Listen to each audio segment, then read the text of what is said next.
ও মা, আমি কি দেখলাম জানুনি রে মা, জানুনি?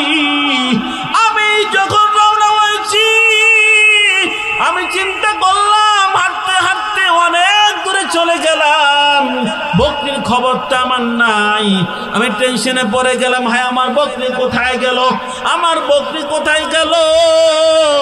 ও মা, আমি দেখলাম, যখন তাকাইয়া দেখলাম আমি যে রওনা হয়েছি মুহাম্মাদের চেহারার দিকে তাকাই, আমার কুরাইশি ভাইয়ের চেহারা আমি দেখলাম, আমার পিছনে সুন্দর করে লাইন ভাবে আমার বকরিগুলা চলতেছে। শুধু তাই না মা, আরো হয়েছে কি বলো মা, জানুনি? আমি তো আমার ভাইকে করে নিয়ে বসে আছি,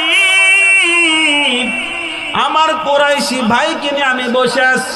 কুরাইশি বাচ্চারা এত সুন্দর, এত সুন্দর, অন্যদিকে আমার মন ফিরাইতে চাই না গো মা। আমি যখন তাকাইয়াছিলাম ও মা,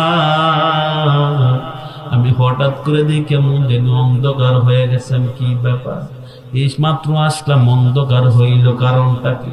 সন্ধ্যা হওয়ার তো কথা না, কিন্তু তাকাইয়া দেখি সূর্য তো ডুবে যাইতেছে, নিশ্চয়ই অন্ধকার। ও মা, কোন সময় সময় গেছে আমি টের পাই না।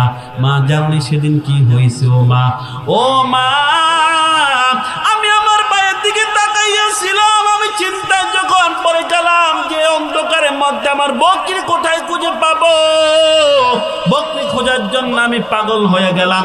ও মা, তখন আমি কি দেখলাম জানেননি মা? তখন আমি দেখলাম, আমি যেমন আমার ভাইয়ের দিকে তাকাইয়াছি, ওই বকরিগুলা চতুর পাশে হইয়া আমার ভাই মুহাম্মাদের দিকে তাকাইয়াছে।